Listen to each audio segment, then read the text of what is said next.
suatu ketika dulu sedangkan kamu tak pernah jumpa pun dia. Maka kena jawab apa? Mudah je. Adanya aku membuktikan adanya moyang yang kelima tu. Maka kita jawab kat dia, adanya alam semesta membuktikan adanya Allah. Orang tak perlu nak percaya, nampak pun percaya tuan-tuan. Moyang kita tak pernah nampak tapi kita tahu dia ada. Logik. Tak boleh nak tolak. Maka adanya alam semesta tu membuktikan adanya Allah. Macam mana alam semesta yang berasal, kadang-kadang kita berdebat dengan orang etis ni, ada benda nak berjawabnya. Alam semesta bukan diadakan oleh Allah. Habis tu alam semesta diadakan, dia ada dengan sendirinya. Big Bang, Big Bang.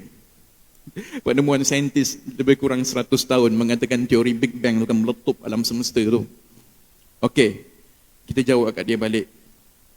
Adik tahu tak, contohlah ya, adik tahu tak teori Big Bang yang adik bangga-banggakan sebab saintis jumpa tak sampai 100 tahun yang lepas tu dah diceritakan di dalam Al-Quran 1400 tahun yang lepas. Dah diceritakan 1400 tahun yang lepas. Saintis mana yang zaman tu tahu teori Big Bang?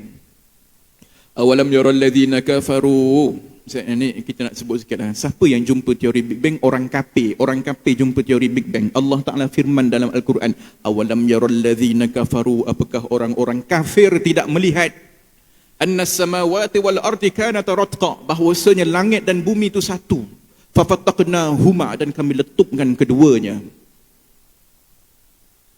Maka yang jumpa teori Big Bang ni orang kafir. Allah Ta'ala tegur dah dalam Al-Quran, wahai orang kafir, tak nampak ke? Tak nampak. Dulu alam semesta berasal bersatu, fafattaqnahuma, dan kami letupkan keduanya. Orang yang bangga-bangga sangat dengan sains, Al-Quran dah cerita dah 1400 tahun yang lepas. Itu yang pertama. Yang kedua, adik, teori Big Bang ni letupan alam semesta.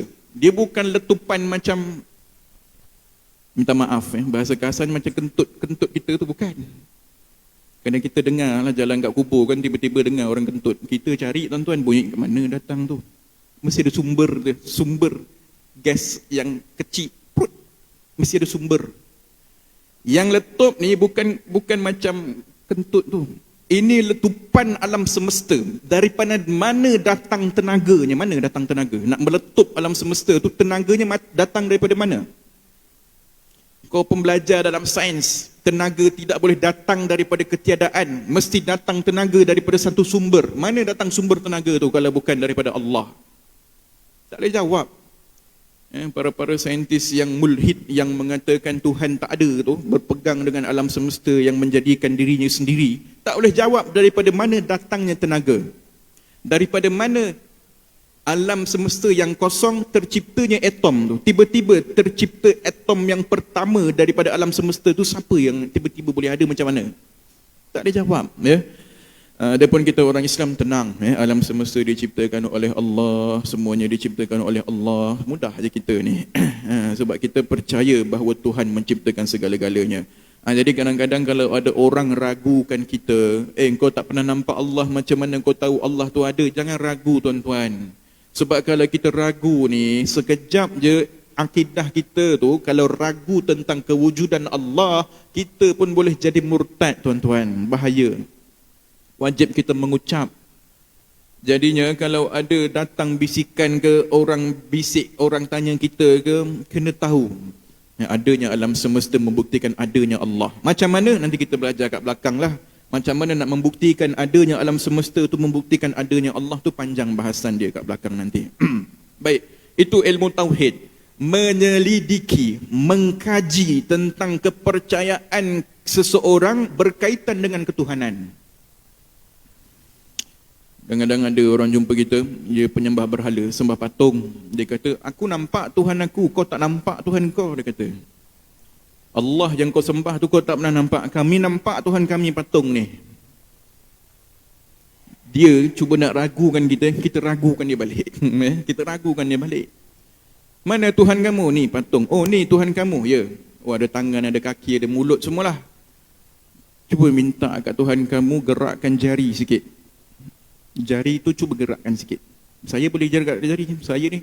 Kamu yang sembah dia, kamu boleh gerak jari. Cuba kamu minta Tuhan kamu gerakkan jari sikit. boleh. Kenapa? Patung. Tuhan, cuba minta dia kelipkan mata. Kelip mata, bukan minta terbang ke, kelip mata. Pun tak boleh. Dah kalau kamu minta apa, minta dia bagi rezeki. Dia nak gerakkan tangan pun tak boleh. Macam mana dia nak tolong kamu? Ini cerita ni zaman Abu Bakar As-Siddiq. Ketika ayah dia Abu Kuhafah suruh anak dia Abu Bakar As-Siddiq sembah berhala kan. Waktu tu Rasulullah belum dibangkitkan jadi Nabi Rasul lagi lah. Waktu zaman remaja Abu Bakar As-Siddiq ni, ayah dia kurung dia dekat dalam bilik banyak berhala. Bapak dia Abu Kuhafah tu penyembah berhala betul lah. Memang betul-betul penyembah berhala. Tapi nanti dia masuk Islam lah. Ayah dia perasan anak dia Abu Bakar dia tak pernah sembah berhala. Dia ambil je tangan Abu Bakar, letak dalam bilik berhala, dikunci Abu Bakar kat situ. Ditutup. Maka Abu Bakar tengok berhala tu banyak, dia pun pergi kat berhala tu. Aku lapar, boleh bagi makan ke tak?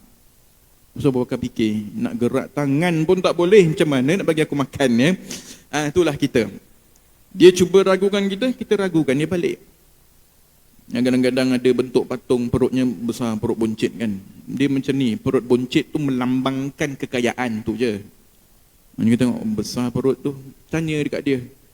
Oh kalau ada perut besar ni masuk makan lah. Kalau tak makan macam mana perut boleh besar? Yelah makan. Makan apa? Kamu letak makanan kat bawah tu elok je, kita tak makan pun. Boleh minta agak dia, perut tu kempiskan. Cuba. Kata Tuhan boleh buat semua kan. Cuba minta dia kempiskan perut dia sendiri. Nampak tough sikit daripada buncit. Tak boleh. Sebab apa? Sebab itu bukan Tuhan. Itu disangkakan Tuhan. Kita bukan hina Tuhan. Orang yang menyangka Tuhan-Tuhan tu bukan. Kita tak hinalah kepercayaan mereka. Cuma kita nak berfikir menggunakan akal kita. Macam mana kita boleh kata Allah tu Tuhan dan kenapa kita tak kata berhala tu Tuhan. Baik, itu ilmu tauhid, menyelidiki, mengkaji kepercayaan seseorang berkenaan dengan ketuhanan. Supaya kita pun tak mudah-mudah terikut. Kalau kita masuk dekat kampung orang asli contohnya, orang tu kata pokok ni Tuhan, pokok sebesar-besar pokok Tuhan. Kita belajar ilmu tauhid mudah je hujahnya. Kalaulah pokok ni Tuhan, sebelum pokok ni ada, Tuhan tu ada ke tak? Logiknya kalau pokok ni Tuhan, sebelum pokok ni ada, Tuhan tu tak ada. Dah pokok tu Tuhan. Itu je dah, cukuplah ya. Membuktikan kalau dia kata pokok tu Tuhan, lemahlah Tuhan sebab dulu tak ada. Sekarang baru ada. Untuk kepercayaan kita tentang ketuhanan, bila kita pergi mana-mana tu, kita tak ada perasaan kagum walaupun sedetik kepada mana-mana yang dianggap Tuhan. Sebab saya pernah jumpa seorang waktu tu kuliah muslimat, kuliah duha lah. Muslimat tanya, macam mana kalau kita pandang berhala, lepas tu kita kagum dengan berhala tu. Kita pandang, pergilah kan, kadang-kadang kita melalu depan-depan mana-mana kan, penyembah-penyembah berhala, kita nampak berhala. Kita kagum dengan berhala tu. Maka kita orang beriman yang belajar tauhid, bila kita tengok berhala, tuan-tuan, bila kita tengok berhala, kita akan kagum dekat Allah. Tengok berhala tu besar, ciptaan dia cantik lah, manusia buat pakai tangan dia sendiri, dia lepas tu dia sembah pakai tangan dia juga. Okey. Makin berhebat berhala tu, makin kagum kita kepada Allah. Kalau kita belajar tauhid. Kenapa? Kerana Allah Ta'ala firman dalam Al-Quran, وَاتَّخَذُوا مِن دُونِ اللَّهِ آلِهَةً لَعَلَّهُمْ يُنصَرُونَ. Mereka menjadikan Tuhan selain daripada Allah. Tu yang hebat, nampak hebat tu, la'allahum yunsarun, kerana mereka mengharapkan patung itulah yang akan menolong mereka lepas mereka mati. Dalam surah Yasin kan, Allah Ta'ala firman lepas tu ayat dia apa? La yastati'una nasrahum. Patung-patung tersebut tak mampu menolong penyembahnya nanti. Tak mampu. Patung tu tak boleh nak lawan Allah. Bahkan plot twist dia, Allah Ta'ala firman apa? Wahum lahum jundum muhdarun. Bahkan patung-patung yang yang orang-orang sembah itu suatu hari nanti akan menjadi tentera-tentera Allah di akhirat kelak. Dia akan dimasukkan dalam neraka tetapi menjadi tentera Allah. Tu Nak ceritanya macam mana patung-patung sembahan manusia suatu hari nanti Allah Ta'ala hidupkan dia, Allah Ta'ala bagi dia bernafas, boleh bergerak macam biasa, tapi ditugaskan sebagai tentera Allah untuk menyeksa hamba-hamba Allah yang dulu telah menyembah diri berhala tersebut. Na'udzubillah ya. Jadi kita orang yang bila kita dah belajar ilmu tauhid, kita nampak apa-apa pun kita akan ingat kepada Allah. Walaupun berhala, tuan-tuan. Walaupun berhala. Nampak berhala, kagum kita ke Allah. Macam mana Allah Ta'ala suatu hari nanti mampu menghidupkan berhala ni dan menjadi tentera Allah Ta'ala. Dulu masa saya belajar dululah kan, adalah kadang-kadang kita jumpa orang Melayu ni nak minta petua lah. Dululah kan jahil. Suatu hari tu, kita kadang-kadang kalau masuk dalam kebun tu, kita nampak ada daun gerak. Dia gerak suara, satu dia gerak selai dia, yang lain semua diam, dia gerak. Dan saya tanyalah orang-orang tua kita kan, yang banyak-banyak petua ni, yang jenis sikit-sikit hantu ni lah. Pakcik, kalau kita datang kebun tu, dia ceritalah kebun tu tempat bunian lah, itulah inilah. Lepas tu saya tanya dia, kalau kita nampak daun tu bergerak pakcik, itu maksudnya apa? Dia kata hantu. Jangan pergi kat daun tu hantu tu, ada hantu kat situ. Duk berdempik kat situ, lompat-lompat tu yang bergerak daun tu, dia katalah. Tu. Ada orang yang kita jumpa semua benda hantu. Dan saya berjumpa dengan guru saya pula. Orang yang kenal Allah ni, semua benda Allah. Saya tanya dia soalan yang sama. Kalau kita nampak dekat pokok, kat hutan, kat kebun tu, daun tu bergerak-gerak tu maksudnya apa? Daun tu sedang asyik berzikir kepada Allah. Jawapan berbeza. Tadi dia kata hantu. Yang ni bila nampak daun satu tu bergerak je, dia bergerak je satu. Maka jawapan tuan guru yang mengajar tauhid ni apa? Daun tu sedang asyik berzikir kepada Allah. Kan Allah, semua benda nampak Allah. Tengok berhala nampak agung Allah, tengok patung nampak berhala, nampak keagungan Allah, tengok daun nampak keagungan Allah. Semua benda kita nampak Allah Subhanahu wa taala. Sebab tu kita mempertahan, kita belajar ilmu tauhid ni supaya dalam hati kita tersemat, dalam hati kita semua perkaranya datang daripada Allah. Termasuklah segala yang ada kat muka bumi ni semuanya datang daripada Allah. Makin kita nampak tadi yatafakkaruna fi khalqis samawati wal ard, memikirkan tentang kejadian langit dan bumi, makin kita nampak kepada Allah Subhanahu wa taala. Baik. Seterusnya, setelah kita mengenali tentang ketuhanan, kita juga dalam ilmu tauhid memeriksa, yakni mengkaji seseorang berkaitan dengan kerasulan. Kita akan kaji tentang rasul, memikirkan tentang rasul. Contohnya Nabi Muhammad sallallahu alaihi wasallam, daripada lidahnya lah datangnya Al-Quran yang kita pegang sekarang. Yang dikatakan dalam Al-Quran ini la raiba fihi, tidak ada keraguan, tidak ada sebarang keraguan di dalam Al-Quran. Kan kalau kita tengok muka surat yang pertama tu, muka surat kedua tu, dzalikal kitabu la raiba fihi, demikian kitab ni tidak ada keraguan. Okey. Sebab tu kita kena belajar tentang kerasulan. Sebab apa? Macam mana kalau ada orang bisik kat kita, ataupun ada suara bisik kat telinga kita mengatakan Rasulullah, Nabi junjungan kita tu hanya mereka-reka Al-Quran. Mereka-reka Al-Quran. Kita nak jawab apa tu? Kadang-kadang dia bahaya, sebab bahaya kalau kita meragukan Nabi Muhammad sallallahu alaihi wasallam walaupun sedetik, tuan-tuan, jatuh agama kita. Itu bahaya. Suara setan ni, dia pandai. Dia dah menyesatkan jutaan orang. Jadi dia pandai. Modus operasi dia nak mengeskam manusia ni supaya jatuh agamanya, dia tahu. Dia dah menyesatkan ramai manusia. Sebab tu ilmu tu penting. Jadi bila ada orang kata kat kita, ataupun setan bisik kat telinga kita, entah-entah Rasulullah ni mereka-reka juga Al-Quran tu, macam mana kita nak menjawabnya? Sebab tu kita belajar dalam ilmu tauhid. Andai kata Muhammad sallallahu alaihi wasallam mereka-reka Al-Quran, sedangkan dia tu Nabi yang ummi, yang tak pandai membaca. Rasulullah ni, dia tak pandai baca. Dia ada dalam Bible, saya lupa ayat dia tu. In the book will be given to the one who is illiterate, macam itulah buku-buku ni ataupun kitab Allah ni akan diberikan kepada mereka yang buta huruf. Bila dibacakan Al-Quran ataupun disuruh baca, maka dia kata aku tak pandai baca. Dalam Bible ada. Dia sama macam peristiwa Nabi SAW, Jibril suruh baca, Nabi sebut ma ana biqari, aku tak pandai baca. Nabi tak boleh baca.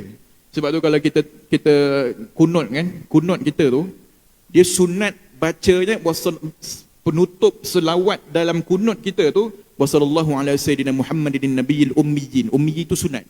Menyebutkan Nabi tu tak pandai baca, itu sunat. Kalau kita sekali faham kenapa tak pandai baca disebut-sebut sedangkan tu kelemahan.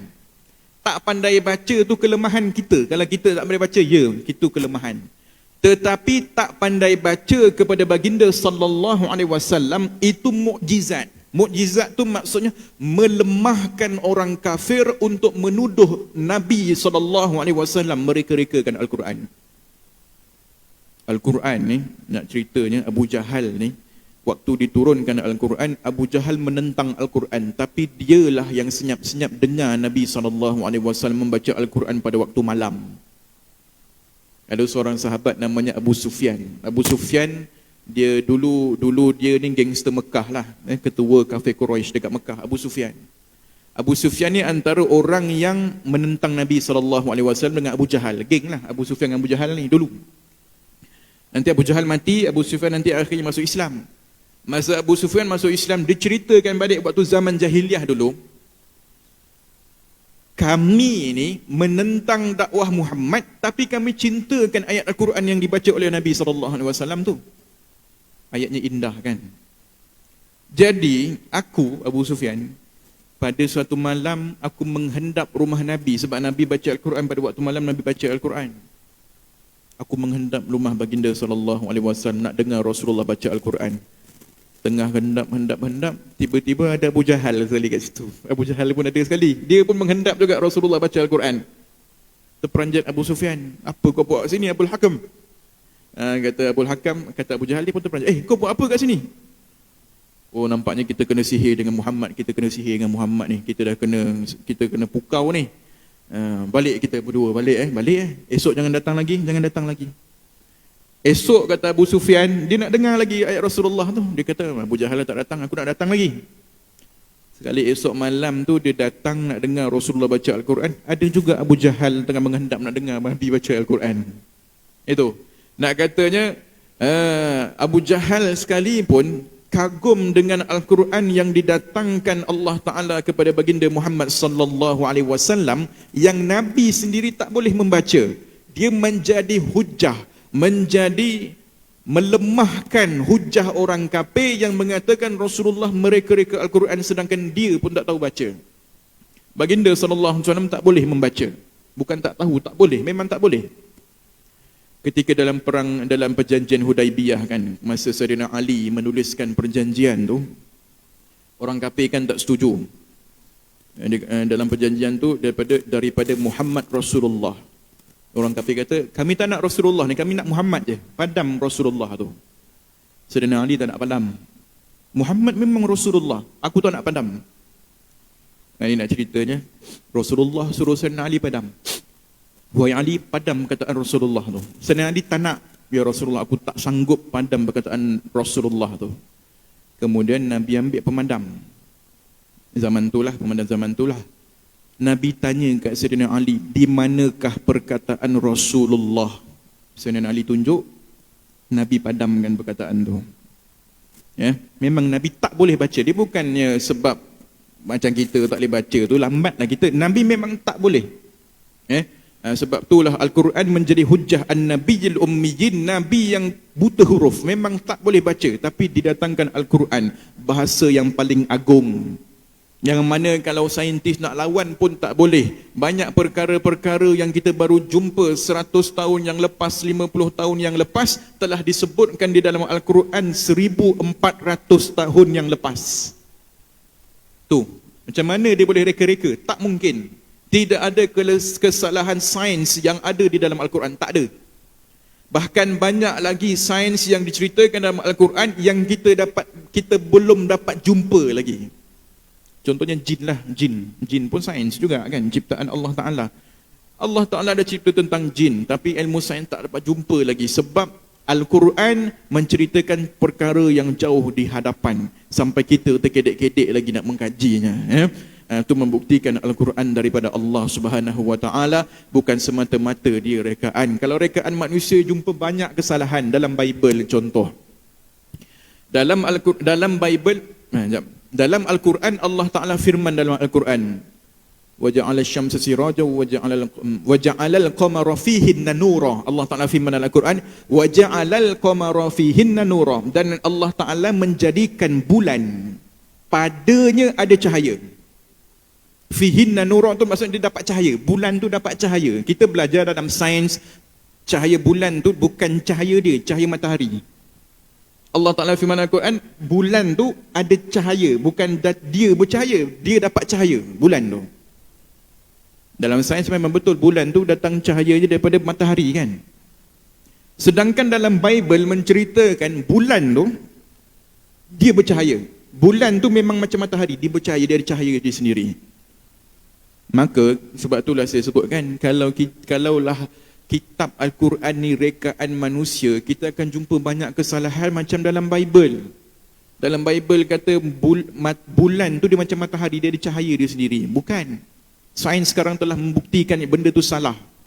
Sebab tu zaman Islam tengah kembang dulu, Andalusia, kalau tuan-tuan tahu kerajaan tamadun Andalusia, kerajaan Islam, ramai orang-orang Kristian dekat Eropah pindah masuk ke negara-negara Islam Andalusia. Sebab apa? Sebab siapa yang mengatakan sesuatu dalam Kristian, kan Kristian ramai orang-orang bijak yang mengkaji sains ni, siapa mengatakan sesuatu yang salah dengan Bible, orang tu akan dibakar hidup-hidup. Dulu orang-orang Kristian dia tahu bulan tu bukan dapat cahaya daripada diri dia, bulan dapat cahaya daripada matahari. Ada orang yang dibakar hidup-hidup sebab apa yang dia cakap tak sama dengan Bible. Orang-orang macam ni lari ke Andalusia. Tamadun Islam yang selamatkan orang-orang bijak di kalangan orang-orang Kristian sesuatu ketika dulu. Sebab itulah kita, bila kita kaji dalam ilmu tauhid, sebenarnya banyak pengajaran yang kita dapat bahawasanya la ilaha illallah Muhammadur Rasulullah. Dan sam'iyat dengan dalil-dalil yaqiniyah yang akliyah dan nakliyah. Sam'iyat tu ilmu berkenaan dengan perkara yang Nabi cerita tapi kita takkan jumpa buktinya. Dia ada benda yang Nabi cerita ada bukti, iaitu uluhiyat dengan nububiyat ni dia ada bukti. Contoh tentang ketuhanan, kenapa kita kata Tuhan tu satu, dia ada bukti daripada akal kita. Rasul contoh, bila Nabi kata Rasul tak menipu, dia ada bukti daripada akal kita. Kita boleh buktikan, nanti kita belajarlah. Kalau Nabi itu menipu, bermaksud Allah telah mengutuskan seorang yang penipu. Kalau Allah telah mengutuskan seorang yang penipu, bermaksud Allah pun menipu. Maka Allah itu Tuhan, Tuhan itu sempurna, dan tipu itu kekurangan. Mustahil Allah menipu kerana menipu adalah kekurangan. Bila kita kata Allah mustahil menipu, mustahil Allah mengutuskan di kalangan Rasulnya yang menipu. Bila kita kata Allah mustahil mengutuskan Rasulnya yang menipu, automatik para Rasul semuanya mustahil berdusta. Itu benda boleh fikir. Tapi ada benda yang tak boleh fikir. Apa? Sam'iyat. Nabi kata nanti siapa bila kita dah mati dalam kubur nanti ada alam barzah. Ni kajilah macam mana, tak akan jumpa. Tuan-tuan pergi koreklah kubur tu, tak ada apa-apa kat bawah dalam kubur tu, tak ada apa-apa. Yang ada cuma tulang belulang. Yang Nabi kata dalam kubur ada kubur yang luas, raudhatun min riyadil jinan. Kubur tu satu taman daripada taman syurga. Wa hufratun min hufratin niran, satu lubang daripada lubang neraka. Kita gali kubur tu tak ada lubang neraka, tak ada taman syurga, tak ada bunga, tak ada apa, mayat je. Itu barzakh, alam lain yang kita gali tu alam dunia. Itu sam'iyat namanya. Kita nak gaji tak boleh. Benda yang kita dengar daripada Nabi namanya sam'iyat. Dia ada 3 kan. Namanya yang pertama ketuhanan, yang kedua kenabian, yang ketiga sam'iyat. Sam'iyat ni benda yang kita dengar je daripada Nabi tanpa kita perlu untuk mengkaji berdasarkan dalil akal, tak payah sebab memang takkan jumpa benda tu. Contohnya Rasulullah SAW bersabda dalam satu hadis, yu'ta bi jahannama yawma idzin sab'una alfa zimamin. Suatu hari nanti dekat akhirat kita akan nampak neraka. Neraka tu daripada luarnya ada 70,000 rantai. 70,000 rantai. Daripada luar kita nampak dekat sebelah kiri arasy Allah Ta'ala tu ada neraka yang daripada luarnya ada 70,000 rantai. Tak tahulah macam mana rupanya. Ini yang kita nak kata sam'iat. Dan Nabi sebut tiap-tiap satu rantai ada 70,000 malaikat. Satu yang buat rantai tu pun kita tak boleh fikir.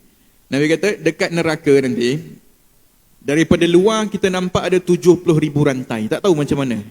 Dan tiap-tiap satu rantai ada 70,000 malaikat.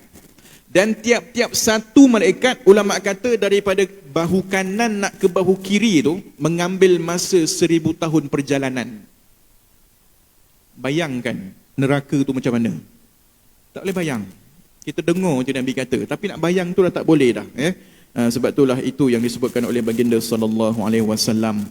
Nabi sebut dekat akhirat nanti ada mereka yang berhimpun di padang mahsyar api. Saya mula-mula ingatkan peluh.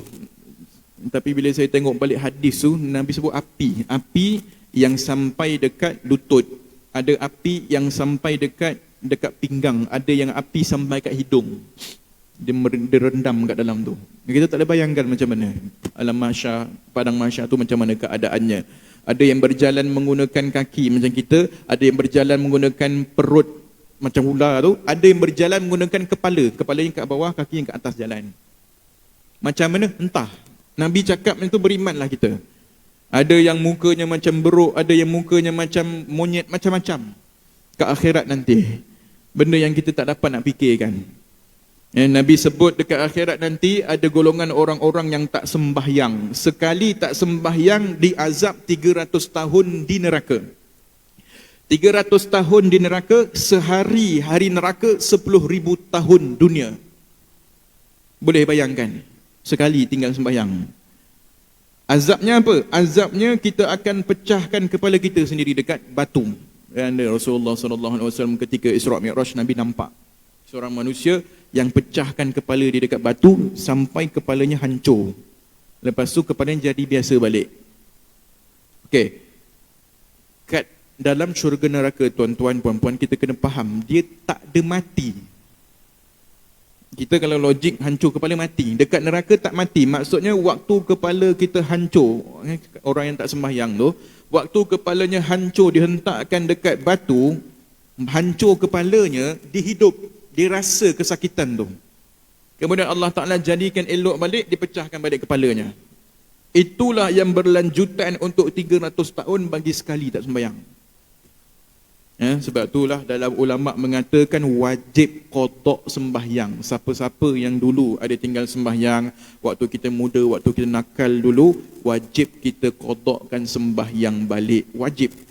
Sebab tinggalkan sembahyang dengan tidak sengaja pun wajib kita qada, apatah lagi meninggalkan sembahyang dengan sengaja. Lepas tu, oleh itu kita pandai-pandailah kita qada balik sembahyang kita yang dulu kita ada tinggalkan. Mudah-mudahan di akhirat kelak kita digolongkan di kalangan orang-orang yang beruntung. Baik. Yang boleh menghilangkan semua keraguan yang ada di dalam hati seseorang manusia.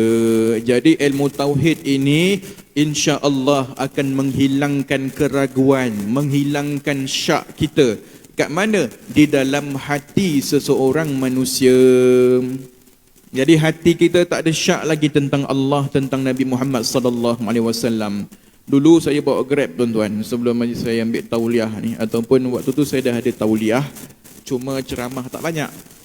Jadi saya bawa Grab lah dulu. Pagi bawa Grab, malam ceramah macam tu lah. Sekarang dah tak dan dah. Dulu masa saya bawa Grab dulu, ada seorang perempuan yang saya bawa. Diringkaskan cerita, waktu saya nak balik dah, pukul 12 dah.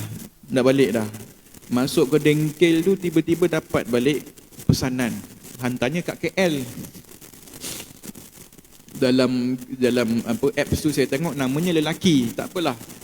Rupanya perempuan. Abang dia orderkan untuk dia. Baik. Perempuan. Saya pun bawa dia ke KL. Borak. Saya dengan customer memang selalu borak lah. Nak faham cerita hidup orang kan. Okey, masa dalam borak tu, budak ni dia free hair lah. Tapi dia senyap, dia tak banyak cakap. Tapi masa borak, dia cakap. Akhirnya, antara soalan yang keluar daripada mulut dia kan, saya cakap lah, saya kalau ada apa-apa soalan, boleh adik tanya. Kita tak tahu jumpa lagi bila. Kalau adik soalan pasal agama, tanya je. Dia tanya satu soalan. Soalan dia apa? Kenapa dalam agama Islam kita percaya neraka tu ada disebabkan ada dalam Al-Quran? Tak ada siapa pernah nampak neraka, kenapa kita boleh percaya? Tuan-tuan, realiti dia kalau kita bahas bab fiqh, siapa yang mempersoalkan kewujudan syurga dan neraka sedangkan dah disebut dalam Al-Quran, dia persoalkan lagi ada ke tak? Dah murtad sebenarnya tuan-tuan. Tapi itulah realiti masyarakat. Bila saya dengar soalan adik tu, saya dah tahu status dia macam mana. Tapi kita pelan-pelan lah juga dakwah untuk jawab soalan dia itulah kan. Dalil akli, dalil dia orang-orang macam ni bagi dalil akal. Jangan bagi ayat Quran. Dah dia pun ragu dengan ayat Quran tu. Sebab tu saya sebut dalam akhir zaman ni memang ramai orang namanya Islam, akidah belum tentu. Kalau tanya soalan kenapa kata syurga tu ada sebab cuma ada dalam Al-Quran tu, kalau ikutkan fiqh kita, dia kena mengucap balik tu. Tapi saya taklah cakap macam tu kat dia. Sebab dia memang jauh daripada agama kan. Kita pun dakwah pelan-pelan, bagi dalil akal. Tapi panjanglah cerita kat situ. Cuma saya nak fahamkan di sini, realiti masyarakat kita yang tak belajar ilmu tauhid, banyak yang terpesong. Cuma dia tak perasan yang dia dah terpesong. Kesian. Sebab itulah kita belajar balik ilmu tauhid kita ni supaya kita sama-sama selamat di dunia dan di akhirat. Tak mempersoalkan apa yang ada dalam Al-Quran. Siapa yang soalkan apa yang ada dalam Al-Quran dah sebut dengan jelas syurga dan neraka tu ada, tiba-tiba persoalkan lagi, akidahnya lari. Agama Islam ni jatuh, wajib mengucap. Sebab tu dia bahaya. Baik, sikit lagi. Jadi ilmu tauhid ini adalah ilmu yang mendedahkan kebatilan, kepalsuan, keraguan dan pendustaan orang-orang musyrikin terhadap orang-orang yang beriman yang mempercayai Allah Subhanahu wa taala. Sebab tu kita sebut tadi, bila ada orang musyrik ni orang sembah berhala, orang sembah selain daripada Allah ni, bila dia cuba ragukan kita, kita dah ada ilmu untuk tidak berasa ragu. Tuhan kami banyak, Tuhan kamu satu. Macam mana? Sepatutnya Tuhan lebih banyak, lebih kuat. Kita boleh jawab. Macam ni. Boleh jawab. Tu. Supaya bila orang tu cakap dekat kita, kita tak angguk. Kalau angguk tu yang bahaya tu. Ya tak ya juga. Allah tu ada, tak pernah nampak. Ya tak ya juga. Itu bahaya. Sebab tu kalau tuan-tuan datang keraguan tapi tak boleh jawab, at least tutup terus. Aku tak nak tahu, yang penting aku tahu Allah tu ada. Aku tak nak tahu, yang penting aku tahu Allah Maha Berkuasa. Aku tak nak tahu, yang penting aku tahu Allah tu Esa. Dia masalahnya bila orang persoalkan kat kita, kita angguk tu dalam hati. Ya tak ya juga. Bila ya tak ya juga dalam hati tu, kita dah ragukan Allah Ta'ala walaupun sesaat tanpa kita nafikan balik. Maka dah jatuh agama kita. Sebab tu bahaya. Ini intro dalam ilmu tauhid. Sebab tu kita tak masuk apa-apa lagi.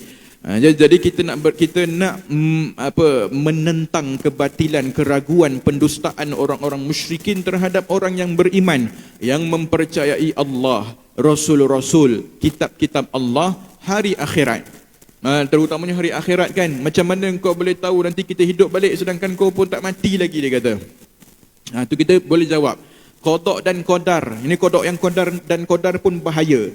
Saya tengok dalam TikTok, ada seorang perempuan ni, dia cerai dengan lelaki dia. Lelaki dia tu pemaleh lah. Dia cerita perempuan tu lah, lelaki dia pemaleh. Tak nak kerja, jadi perempuan tu yang kena kerja. Lepas tu dia cerai. Dia khuluk, dia pun cerai dengan lelaki dia. Nak dijadikan cerita, waktu dalam TikTok dia lepaskan perasaan tu, dia sebut perkara yang salah. Dia kata apa? Mentang-mentang kita sebagai isteri kalau dapat suami pemalas kena redha. Dia kata macam tu. Tu bab takdir tu dalam ilmu tauhid kena faham. Mentang-mentang, dia kata, mentang-mentanglah kita kalau jadi isteri dapat suami pemalas kena redha, bla bla bla bla bla bla. Ayat tu salah. Dia bercanggah daripada tauhid kita. Segala takdir Allah Ta'ala kita redha, bukan bermakna kita tak boleh ubah, tuan-tuan. Takdir Allah semua kita redha, bukan bermaksud tubuh kita senyap. Contohnya ada orang curi duit tabung masjid. Contoh, na'udzubillah lah. Katakanlah ada orang curi. Waktu dia mencuri kita dapat tangkap. Bukan bermakna bila kita bawa dia pergi ke balai polis, bukan bermakna kita tak terima takdir Allah. Bukan. Orang tu kena tangkap tu, dia kena tangkap kan sebab curi duit masjid kita, pula AJK masjid. Kita dah redha ni kepada Allah, takdir Allah tu kita redha, tetapi syariat dia, perbuatan dia tu kita tak redha. Ar-redha bil maksiati maksiatun. Redha dengan maksiat kan hukumnya maksiat. Jadi kita redha dengan takdir Allah Ta'ala, tangkaplah dia, bawalah pergi polis. Semua tu takdir, semua tu kita redha. Jangan faham bila kita redha maksudnya tak payah ubah apa-apa, tu salah. Kita hidup miskin, kita pun tak nak jadi kaya sebab aku redha. Salah, itu namanya pemalas. Gunakan alasan takdir untuk menyalahkan Allah Ta'ala. Kadang-kadang ada orang macam ni, kepercayaan ni namanya Jabariyah, bukan Ahlussunnah wal Jamaah. Jabariyah ni ikut lalang. Angin ke sana kita ikut, angin ke sana pun kita ikut. Ahlussunnah wal Jamaah tidak seperti itu dalam bab takdir. Kita beriman dengan takdir, kita redha dengan takdir Allah. Namun keputusan untuk mengubah kehidupan itu, usahanya bergantung kepada kita. Kita membuat keputusan, ikhtiar, memilih untuk usaha mengubah kehidupan, itu bergantung kepada kita. Hasil dia berubah ataupun tidak, itu Allah.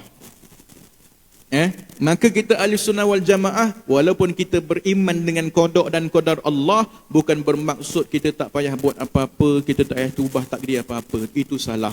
Itu menyebabkan kita tersesat daripada jalan kebenaran, yang menyebabkan akhirnya kita pun menyalahkan Allah Ta'ala. Kenapa pakcik duduk kat tepi jalan tak ada rumah? Pakcik memang dah ditakdirkan macam ni. Ayat tu tak sengaja menyalahkan Allah Ta'ala. Itu penting kita belajar dalam ilmu tauhid. Bila belajar bab qada dan qadar, kita faham bahawa segalanya telah ditentukan oleh Allah. Namun usaha dan pilihan hati kita tu, kita yang menentukan. Contoh ya, saya sentuh sikit lah. Pagi ni ada orang nama Zaid. Tak ada orang nama Zaid kat sini kan? Pagi ni ada hamba Allah tu nama dia Zaid. Dia tak sembahyang subuh pagi ni, contoh. Baik. Kita nak faham di sini, itu memang takdir Allah sejak belum ada makhluk. Memang Allah dah takdirkan Zaid tak sembahyang. Tapi dia ada dua keadaan. Memang Allah dah takdirkan Zaid tak sembahyang, tapi dua keadaan. Sama ada Zaid memang tak nak sembahyang, ataupun Zaid nak sembahyang tapi dia tak dapat sembahyang. Beza tuan-tuan, bezanya apa? Takdir Allah sama, Zaid tak sembahyang. Bezanya, Zaid memang tak nak sembahyang. Berdosa besar tak? Berdosa. Itu yang pertama. Yang kedua, takdir yang sama. Zaid memang tak nak sembahyang, tapi Zaid nak sembahyang, cuma Allah tak benarkan dia sembahyang. Itu takdir. Maksudnya macam mana? Dia niat nak bangun subuh, Allah Ta'ala bangunkan dia pukul 9. Pukul 9 pun sudah. Dan kalau pukul 9 tak sembahyang subuh lah. Takdir tak takdir, dua-dua tu takdir. Bezanya kita memilih untuk tak sembahyang subuh, ataupun Allah takdirkan kita tak sembahyang subuh dalam keadaan kita pun nak sembahyang subuh. Perbezaannya adalah, yang pertama, Zaid tak sembahyang subuh sebab dia tak nak sembahyang, dia dapat dosa besar. Yang kedua, Zaid tak sembahyang subuh sebab terlepas pukul 9 baru bangun. Zaid tak berdosa, tapi dia wajib qada. Takdir Allah Ta'ala, kita makan pada bulan Ramadan. Dia ada dua keadaan. Maka kalau kita makan, pilihan hati kita, berdosalah kita. Tapi kalau kita makan di bulan Ramadan, dalam keadaan kita lupa di bulan Ramadan, kita dah ditakdirkan untuk makan pada bulan Ramadan, ni yang Nabi kata rezeki.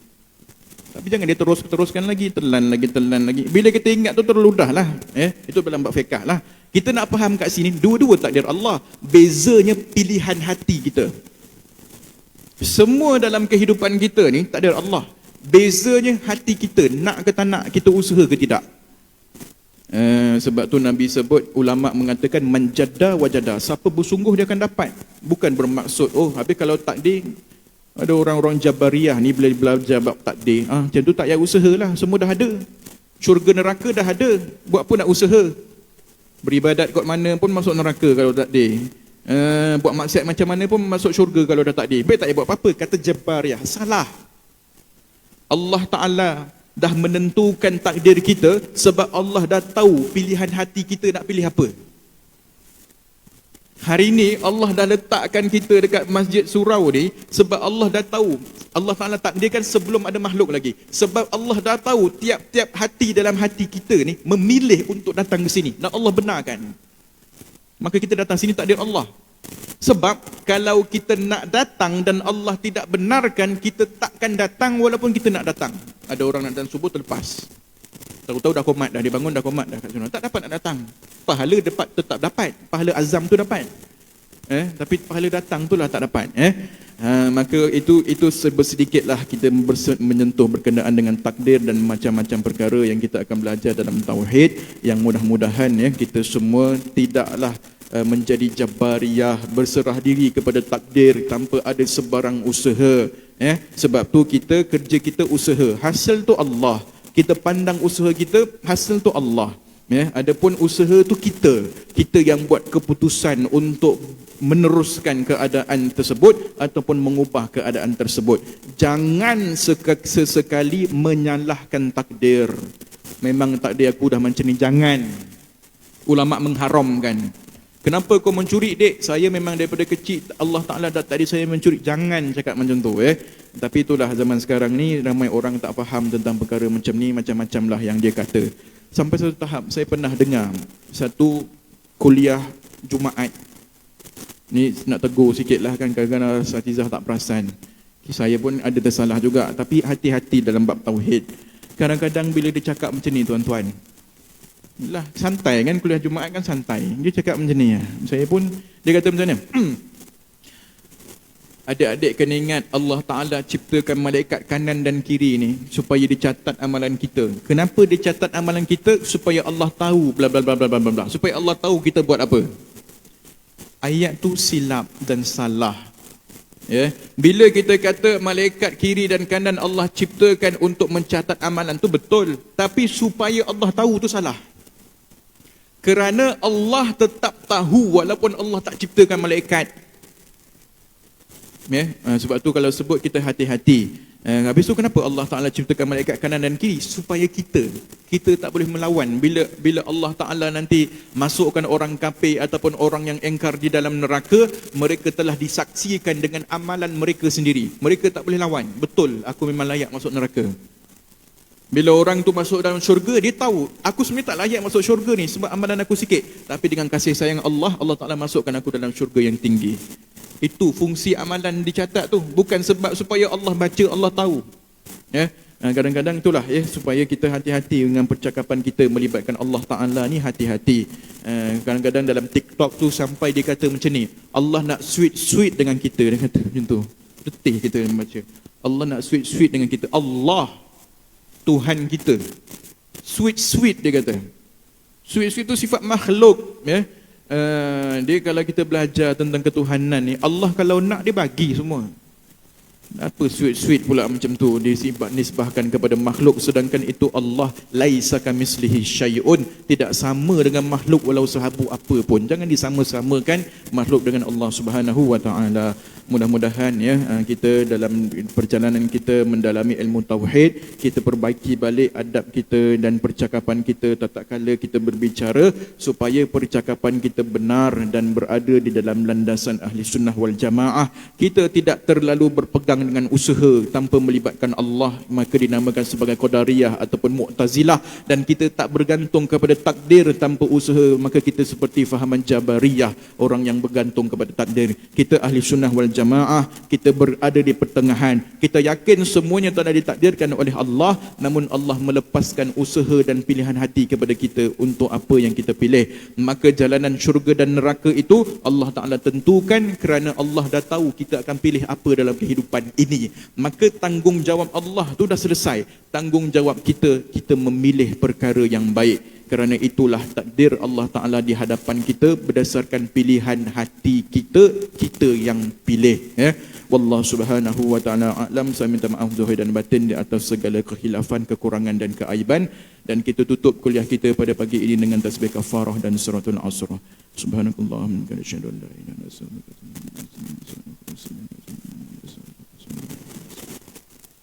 Assalamualaikum warahmatullahi taala wabarakatuh.